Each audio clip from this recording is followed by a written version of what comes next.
Now welcome to the Rob Johnson Sports Show, presented by the Legacy Maker Sports Network.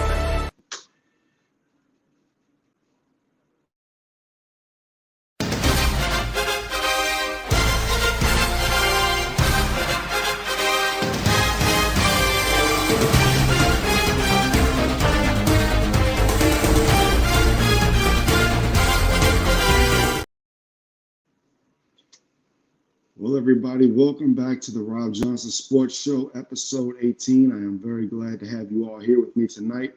Let's make sure we get people in the building. Let's make sure that we are sharing this live, and let's make sure we are commenting on this live as well, as we put a lot of work and hard work and dedication into this show and many other shows across the Legacy Maker Sports Network brand. So make sure you guys are supporting and showing your support here of the Rob Johnson Sports Show here on the Legacy Maker Sports Network.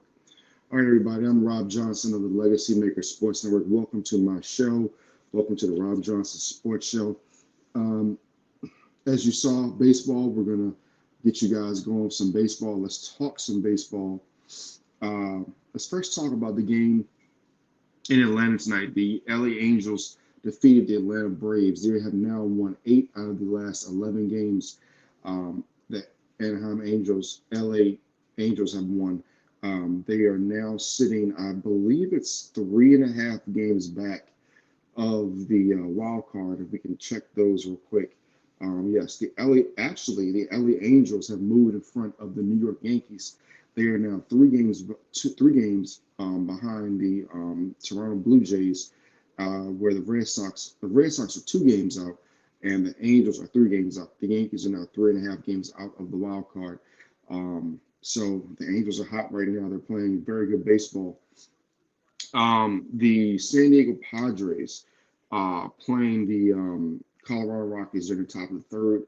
The game is 0-0. The Boston Red Sox are actually playing the Seattle Mariners right now on MLB Network. A really good game going on right there as they are tied at 1.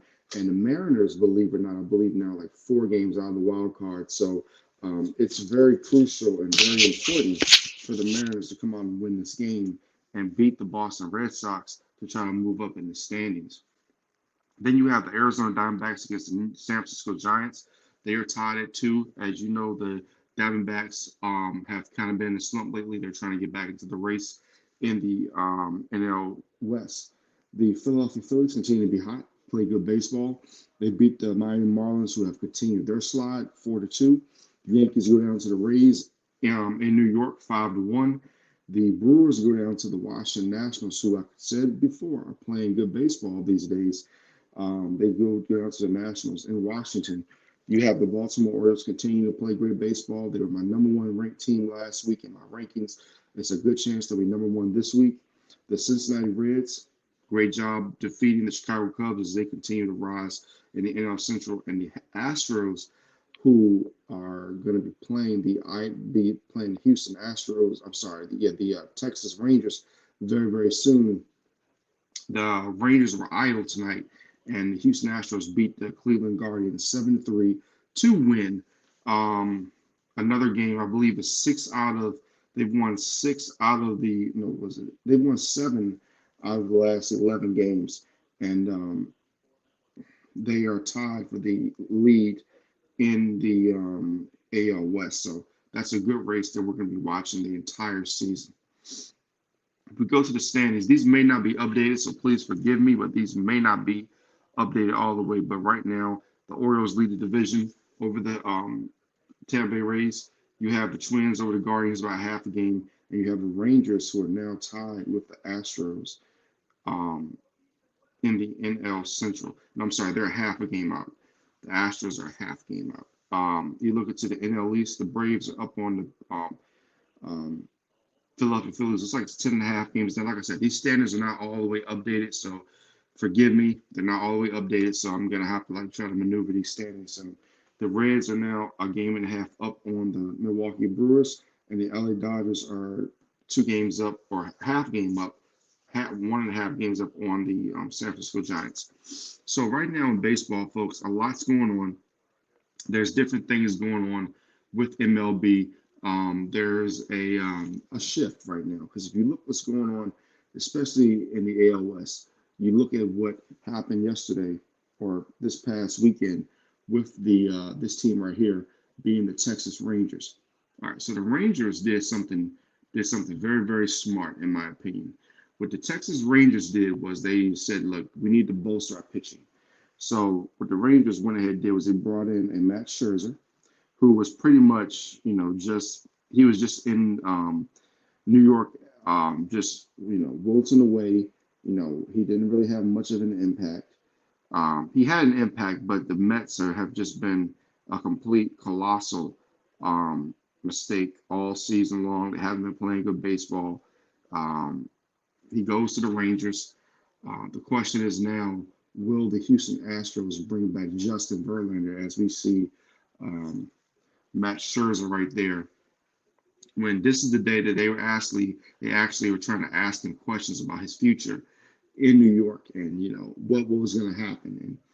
And basically Matt Scherzer is one of those guys where he's going to be there for the postseason. He's a little bit older. He's 40 years old.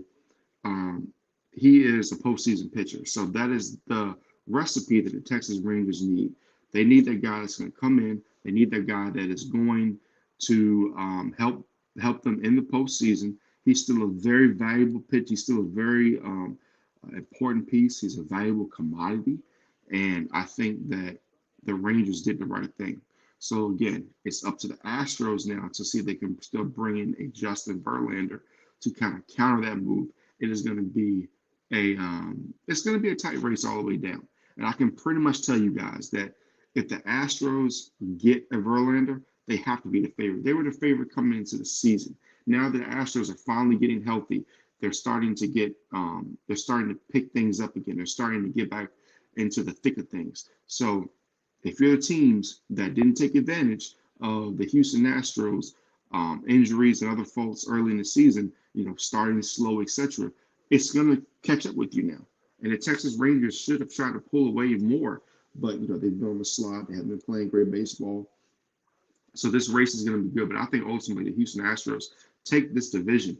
And I don't think it's going to be, I'm not going to say it's not going to be close, but I really think that the Astros are going to take control of this division. I still think Texas will get into the playoffs, but I just don't look at it. I just don't look at the situation anymore where the Texas Rangers are going to run away with this division. They never were going to run away with the division. But I think the Houston Astros are coming. I think they're going to take this last part of the season to, show everybody their dominance and show them who they really are. So that's how I look at that. Now we go to our next topic on tonight's show, and that being one Jonathan Taylor. Ladies and gentlemen, as I show you the graphic of Jonathan Taylor, let's go down Jonathan Taylor's stats, shall we? In his career, his 3-year career before last year, where he was limited to 11 games because he was hurt. In those 11 games, he had 861 yards and 4 touchdowns, right? He had, over his career, he's had 104 receptions and 3 touchdowns. Let's go back to just 2020 and this 2021. In 2020, Jonathan Taylor he played in 15 games, 232 carries for 1,169 yards, 11 touchdowns. His breakout was 2021, where he played in 17 games, 332 carries, 1,811 yards, and 18 touchdowns. I think that's important, guys, for this one reason and one reason only. When you look at running backs over time who have carried the ball 300 plus times, near 400 carries, whether it be in passing, whether it be in running, catching out of the backfield, not only that, but blocking. After you have a 300 carries in a year, guys seem to start to slow down a little bit. Do I think this is the case for Jonathan Taylor? I don't think so, but the new market is they don't want to pay running backs. That's the bottom line, folks. I can get mad at it. You can get mad at it, whatever. They don't want to pay running backs. They think the running backs are replaceable. They think that running backs don't need to be paid the way they used to be back in the day. And, Jim Irsay's quote the other day was very harsh. It was. But, ladies and gentlemen, here's the bottom line. When Jim Irsay basically said this, he said this, and I'm not quoting him verbatim, I'm just, paraphrasing. He says, if I die today or tomorrow, Jonathan Taylor goes away, it won't matter because people are going to watch the NFL regardless. And folks, what is he saying that's wrong about that? What is wrong with what he said? When Peyton Manning left, people still watch the NFL. When Brett Favre left, people still watch the NFL. Troy Aikman, Emmitt Smith, Jerry Rice, Steve Young, um, John Elway, Deion Sanders. The list goes on and on, folks. There have been a lot of great players who left this game, but football, ladies and gentlemen, is the ultimate team game. That's the thing. When you have sports like baseball, when you have basketball, yes, when Michael Jordan left, it kind of hurt the game for a while. A couple of years until the Shaq and Kobe era really started. Until LeBron, Dwayne Wade, those type of players came into the league. Baseball, when a Derek Jeter leaves, stuff like that. That's your face because you can see their face. In football, you don't see people's faces. And football is the ultimate team sport, ladies and gentlemen. So what you all have to understand is this. Jim Irsay, what he said wasn't right. It's just that he shouldn't have said it because of the PC world we live in. He shouldn't have said it because, quite simply, these days, the truth is a problem. People don't like the truth. But sometimes people need to hear the truth. And these running backs need to hear the truth. They're replaceable. I don't like it because I want these guys to make their money. But listen, man, if you are a high school player and you are trying to play running back, you're silly. Go play baseball, switch to receiver, go to defense. Because they're not paying you guys. Quarterback is the glamour position. Quarterback has always been the most important position. You can't just go out and find a quarterback. See, with being a running back, you got to know what the A and B gaps are. You got to know if you're going to run behind the left tackle, the guard, the center, the right guard, the right tackle. You got to know, certain blocking schemes, which does involve your crane, involves your mind. But just like receiver, you just got to know how to run routes. And if you've been a football player your whole life, you know how to run routes. You know where to go. You know how to run certain routes, do things like that. You know how to run a post route. You know how to run a non-route. You know how to run a slant. But being a quarterback, you have to process so much more information. That's why these guys are important. Quarterbacks are the most important on the field besides the offensive lineman. Now, let me ask you guys this.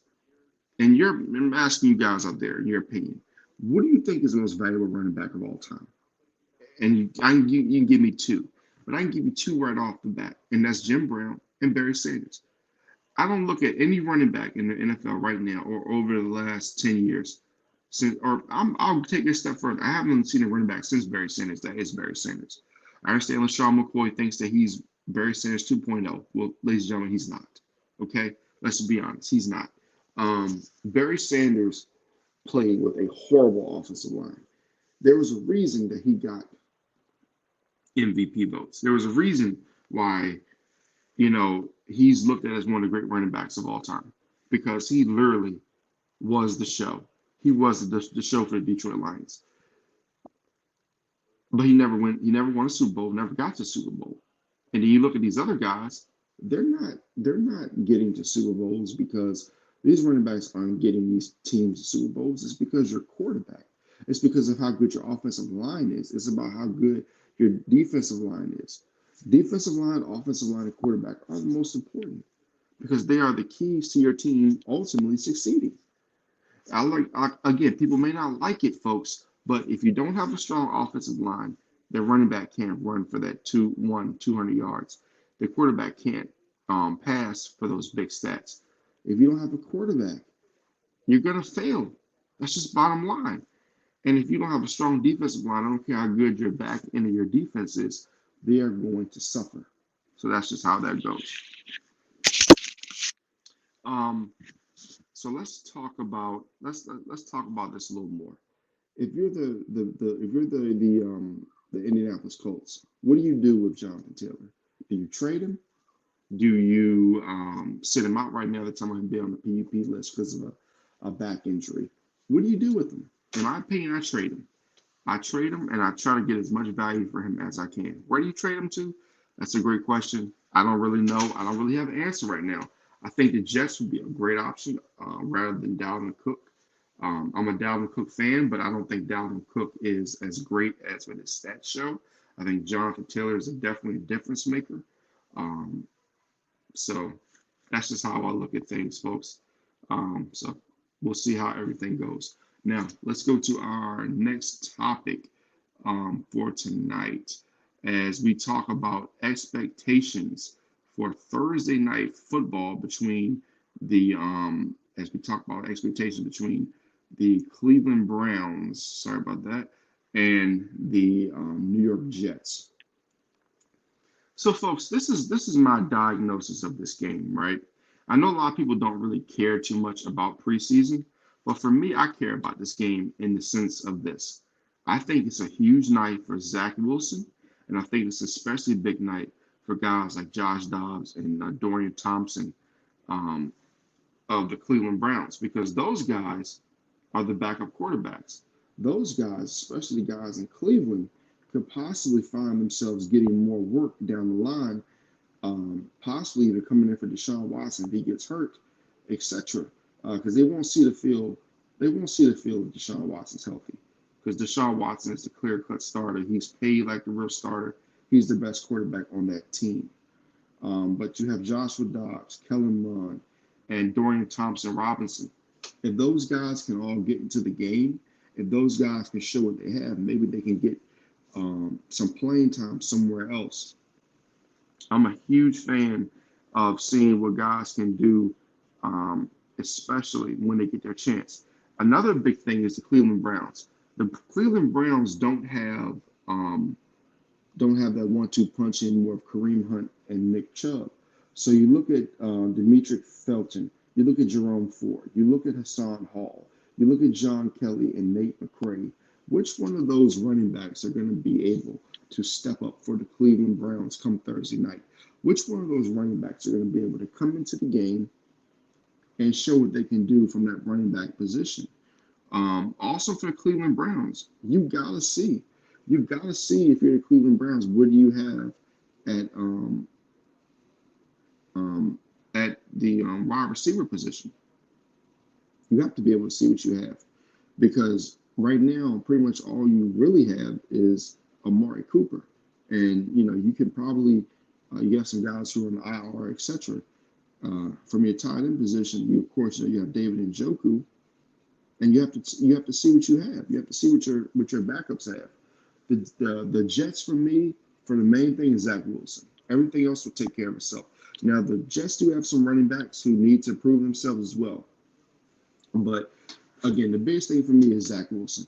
Zach Wilson has to show up, he has to show out, he has to show everybody what he's got. Because if he doesn't, eventually he may see himself either out the league or having to fight to even make a roster. So Zach Wilson has to, learn from Aaron Rodgers. He has to mold himself into a really good quarterback. If he does do that, then we could possibly see a resurgence of Zach Wilson very, very soon in New York City. Let's go to another segment. Ladies and gentlemen, Brian Harmon won the Open Championship last week. It was last week. I wasn't able to get to it because I had to get some videos done, but we actually got some commentary from our golf here at Legacy Maker Sports Network, our golf expert, our golf and hockey expert, especially our golf expert, Victor Herrera.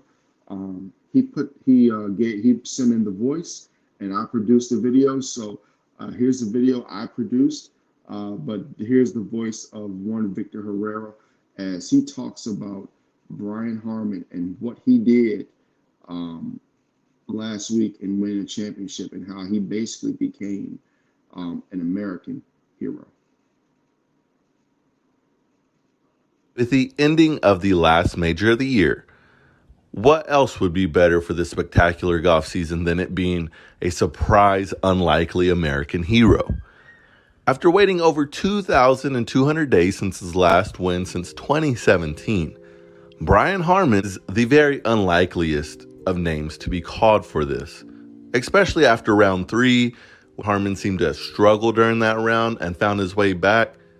But the fact that Jon Rahm was able to make a name for himself and set the course record in an Open Championship round. Many thought it was Jon Rahm whose name was going to be called on Sunday. However, Harman remained to be intact mentally and physically. He kept his gas on the pedal the whole tournament. He did have slip-ups early in rounds, but he made it count when it mattered, including his streak of no bogeys between the 13th and the 18th hole of each round. Finishing strong is what leads you to these major championships. It is his first major, as he has now entered that elite club of major winners. Yeah, ladies and gentlemen, as you see, Brian Harman becomes an Open champion. His first major, he becomes elite. Thank you very much to Victor Herrera for that sound. I appreciate it. Like I said, we tried to get it out to you guys a little bit quicker, but had to get some things straight. But yeah, golf is in a good place. Golf would now combine with live. Golf is going to be very, very good going into the future. And we here at the Legacy Maker Sports Network, we are very happy for a guy like Brian Harman. All right, ladies and gentlemen, let's go to the WNBA draft, the 2024 WNBA draft. I know a lot of people are looking like, what are you talking about, the 2024 NBA draft? Well, folks, the WNBA, in my opinion, is going into a critical time. They're going to a critical time, especially when you come up on this next draft, because you have some bangers. You have some players who could change the league's fortune forever. I go back to the 2003 draft with LeBron, Carmelo, Dwayne Wade, that draft. This could be a similar draft. We have some players who could really make a difference, and I don't have all of the graphics up, but I'll give you some of the other low-key players that people aren't talking about. Like we look at Cameron Brink from Stanford. We look at, if I can get the next player up, we look at Aaliyah Edwards from UConn. We look at Rakia Jackson from Tennessee. Let's see, Camila Cardoso from South Carolina. Those are just some of the names. Now, when we talk about the creme de la creme of the actual names who can make that difference, not saying these players aren't household names, the other players, but I'm saying these players as well will also help get them over the hump as far as the draft goes. First, let's start with Caitlin Clark. Caitlin Clark, we know what she did. We know what she did in the NCAA tournament. We understand who she is and what her brand is all about. She could be the next big thing in the WNBA, and she will command more money.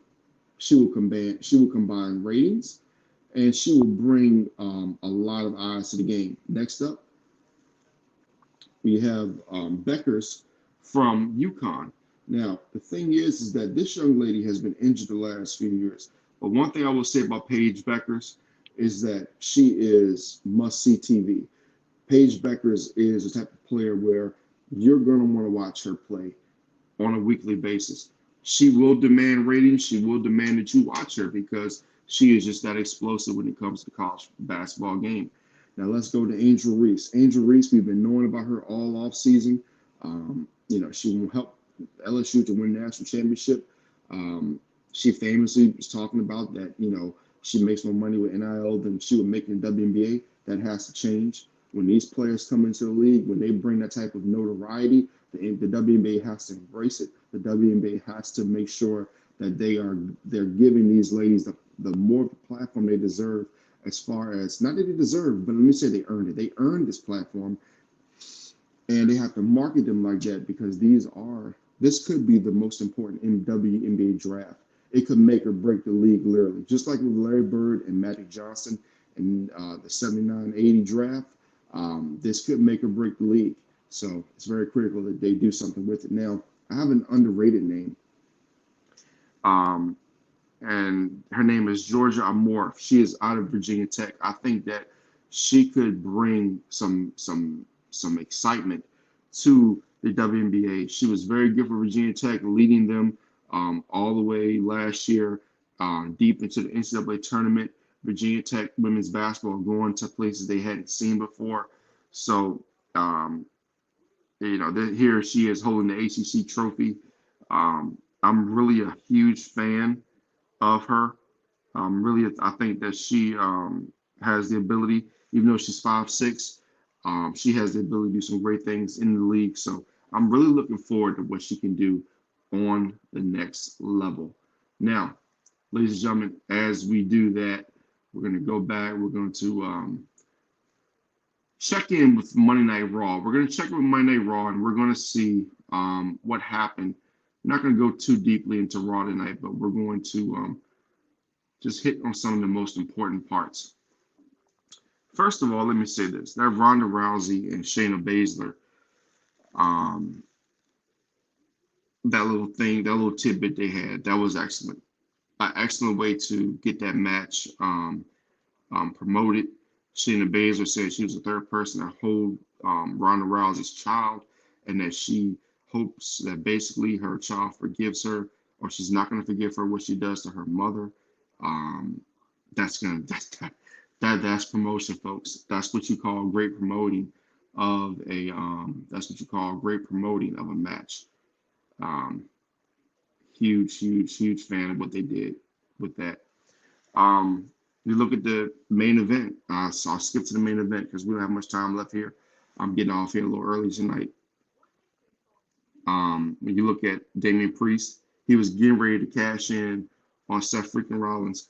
And again, Finn Balor froze up. He could not get the briefcase to the referee. So we're heading into SummerSlam, folks. We got SmackDown this week.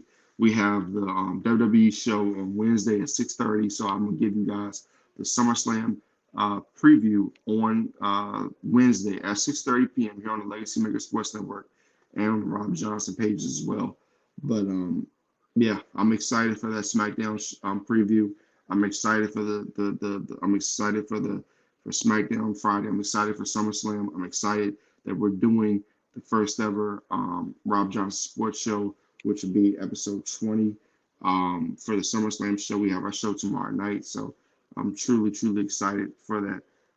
After what we saw tonight on Raw, it should be a hellacious show. It should be a fun show. And I'm just looking forward to it. So just make sure you guys tune in tomorrow night at 11:10 p.m. as I'll be on here for episode 19. And then also make sure you guys check out I keep saying WrestleMania. Check out the SummerSlam special edition on Wednesday at 6:30 p.m. Ladies and gentlemen, thank you for watching. This has been the Robb Johnson Sports Show. We only went about 30 minutes tonight, but it was a 30 minutes that was effective. And I hope you guys enjoy the rest of your night. And we will see you tomorrow night again at 11:10 p.m.